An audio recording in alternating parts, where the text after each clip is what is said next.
Hulk Hogan has been pulled from Saturday night's main event tonight. We've got an update on AEW talent banned from working during WrestleMania week, and former WWE champions have been moved to SmackDown. Stay tuned for all the wrestling news. So tonight is Saturday night's main event, the second edition since its return back in December. I'm quite excited for the show. A lot of names have been advertised for it. We know Jesse Ventura is going to be there, and we thought that Hulk Hogan was going to be there. He's been kind of the focus of a lot of the advertising, but it seems that's not going to be the case, as it was reported yesterday by Chris Featherstone of Sportskeeda that Hulk Hogan has been pulled from tonight's show, and this has been confirmed by WWE sources to the Wrestling Observer newsletter.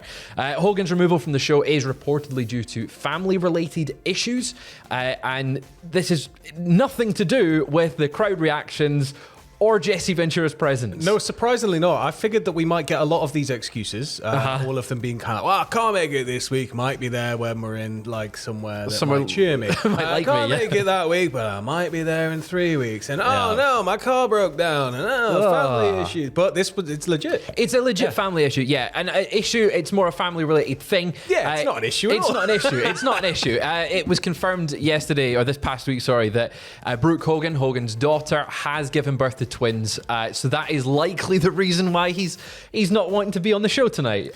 Yeah, well, I mean, you're going to want to be with your grandkids, right? Yeah. So it's one of those things. Congratulations to Brooke Hogan on giving birth. We might get a whole new season of Hogan Knows Best. Hogan Knows Best, with a whole new set of cast members. You can Kardashianize it now. Free cast members right there. I'm sure that Hogan would do well on reality TV. Yeah, I'm sure he would, especially right now, yeah.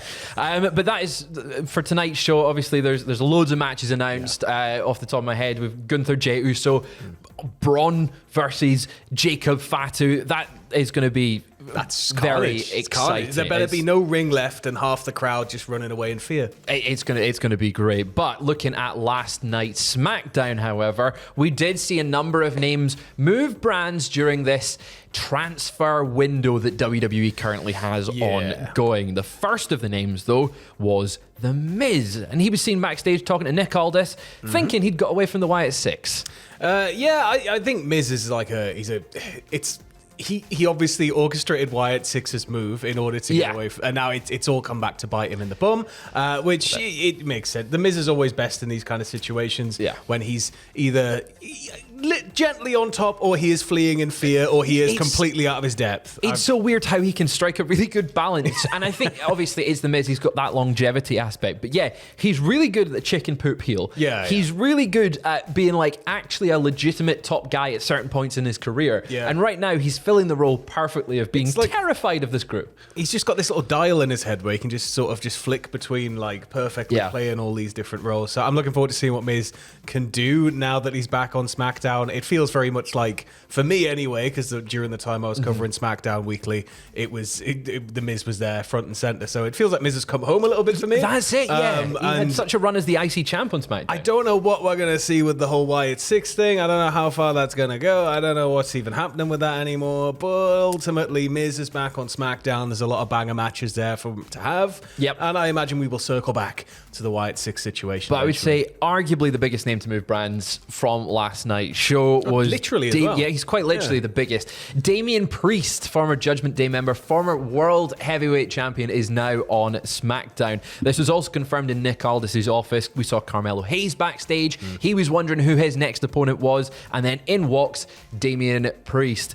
And they had a match last night, which Damien Priest won. Yeah, no surprise there. He's across on the brand. You've got to give him a big, dominant first victory. Following the win, though, backstage, he teased a little bit of a possible match with Cody Rhodes, saying, "See you soon, champ."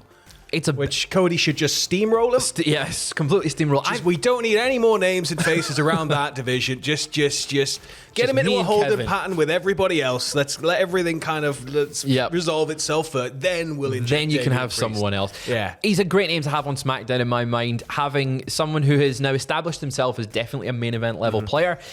Going into WrestleMania season, the Raw scene is a little bit muddled. You've got so many big names there all fighting for that spot. Priest on SmackDown gives him something new to do, freshens up those matches, and teasing that match with Cody, I think is a pretty solid post-WrestleMania feud if Cody keeps the title. This is it, and I'm wondering what he is going to be able to do as he continues to grow through SmackDown. So, seeing a whole new side to him would be very interesting for me. But that wasn't the only names to switch brands during last night's SmackDown. No, someone was moved to Raw. Yeah, A-Town Down Under. I know you said A-Team Down Under. A-Team. Now I'm just thinking about Mr. T Dun, dun, in dun. Australia. So A-Town Down Under, Grayson Waller and Austin Theory have both been moved to Raw. So they were just aligned with The Miz after The Miz had popped up. And then Nick Aldis was like, whoa, whoa, whoa. Pack your bags. Don't get too comfortable. Pack your bags. You're going to Raw. So they're off. Yeah, they're off to Raw. I think they'll also be a good addition on the Raw brand. Oh, hell I feel yeah. like that tag division. I'm intrigued though. If they're like a 1-for-1 transfer and Nick Aldis and Adam Pearce have sat down and gone, let's get a main eventer, you guys can have a tag team. Yeah, but I guess maybe the Miz balances You guys that have got out. the Netflix money. We want 2 big stars. You can have A-Town Down Under. Yeah. Grayson Waller on Netflix. Grayson Waller. This is a no-brainer. Grayson Waller will be Absolute fantastic no-brainer. on Raw. Also good to boost out that mid-card when they do eventually have that split, Yeah. whenever that happens.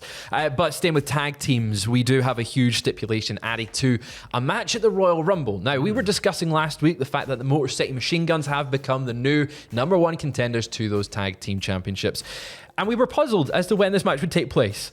We were saying SmackDown. We were saying it could be Royal Rumble. Yeah, because it feels now like pay-per-views, you don't necessarily get every title match. And I know that it's a point of contention sometimes for me. I'm like, why aren't the titles on there? But at the same time, when you do look back at pay-per-views, and given the job we do look back a lot, pay-per-views yeah. It did reach a point where it was kind of just the same setup every time. And so I'm not complaining now if we get a bit of differentiation. As sure. long as we get some title matches, that's all that matters to me. Yes, But 100%. now, for the first time in what feels like bloody ages... Yeah, since WrestleMania last year, we are getting a tag team title match on the show, and it's going to be Motor City Machine Guns versus DIY in a 2 out of 3 falls match. I love that stipulation. It's one of my favorites. Just Lucha having those the 3 falls in there. My only concern is that's a long match, and you've got 2 Royal Rumbles on there. But How long is this show going to be? Well, it's a tentpole event. It can go a bit longer, but I've been liking the nice felt run times, I've been liking- guys. I've keeping it really tight. been enjoying them. So can we get the first fall immediately? Quick Yeah. roll up, 1. Quick roll up, 1. We're neck and neck. Oh, what are we going to do? And then go 15, 20 minutes. Yeah, exactly. Get it over and done with. This also marks Motor City Machine Guns pay-per-view or premium live event debut in WWE. So I'm excited to see them finally on that pedestal, finally getting that showcase. I really thought we would have got that sooner. But yeah, now they get the big moment, and hopefully it's all going to pay off for them. Well, staying with title matches, next week's SmackDown will see Chelsea Green defend her Women's United States Championship against Michin. This was set up, obviously, they've been going at it for quite a while. We've had that dumpster match way back, the match at Saturday night's main event. We saw Michin actually pin Chelsea Green on last night's SmackDown, so there's a lot of things there going on. I don't see Chelsea losing it, but No, she's just got it. she's got She's it. That's She's it. got it as well. So she's just got the title, and she's got the it factor. Exactly. And as much as Michin has just sort of become this revelation over recent months, I think that you can really extend this feud a bit further. Plus, we've got the question of potential Piper Niven shenanigans down the line for Chelsea. So I feel she needs the title in order to be betrayed. With like that kind to of have big that effect. impact, that big, what she's big going impact. for. We'll also confirm for next week's SmackDown Carmelo Hayes versus Jimmy Uso, Naomi versus Liv Morgan, Motor City Machine Guns and Los Garza versus DIY and Pretty Deadly the night before the tag title match, which should be very, very good. Now, to round things off, obviously it's Royal Rumble at the moment coming up, Sam, but then looking past that, it means it is the road to WrestleMania. And one of the stories that came out yesterday was about how, from the Wrestling Observer newsletter, that AEW's talent, specifically younger talent, are blocked from working shows around WrestleMania week in Las Vegas specifically. Well, Body Slam's Cassidy Haynes has reported that following that report, people within AEW have adamantly shot down that idea and claimed that the story was not true. However, Body Slam continues by saying that sources within independent promotions have confirmed that some AEW talent has been pulled from events booked during WrestleMania week, while certain other AEW talents are still allowed on those exact same shows. So it looks like the original report may have been some sort of miscommunication as a part on like why certain names are being pulled, but it looks like there is no as the report notes, there is no company-wide mandate or policy blocking talent from working during WrestleMania week in Las Vegas. Which I can't. When I heard it, it didn't really make much sense because AEW is the place that you can work and you can work independence, and it's a bit more free for the talent in order to work wherever they want. So it felt a bit odd to be like, whoa, and then there were a load of people kind of speculating, well, it's because they don't want people getting scouted for next in line and blah blah blah. And it's like, well, if they're under contract tampering, you can't just approach people. So I think it was just very confusing. It might just indicate that AEW's up to something involving some of these younger talents for around that same period of time. That's what I was thinking. Maybe it might be something to do with Ring of Honor. They're wanting use on a Ring of Honor show. Supercard of Honor's always going on around Mania, so it's, But it was kind of, a confusing report yesterday that seemed like it got a lot of traction, but obviously this now shooting that original report down. But if any further news from that breaks, we will keep you updated. But tonight is Saturday night's main event. Although Hulk Hogan won't be there, Adam Pacitti will be right here on YouTube.com. Suitable replacement. A suitable replacement. You get Adam Pacitti instead. Remember, he had a handlebar mustache at one point. I don't think he had any sort of scandal involving Gorka or Bubba the Love Sponge or Bubba the Love Sponge's wife or the president. None of that. Company. But he'll be here, youtube.com/cultaholic/live at 10 to 1 in the morning GMT. It's going to be a late night for him. Go and chat to him. The room is now open. It's on our live tab.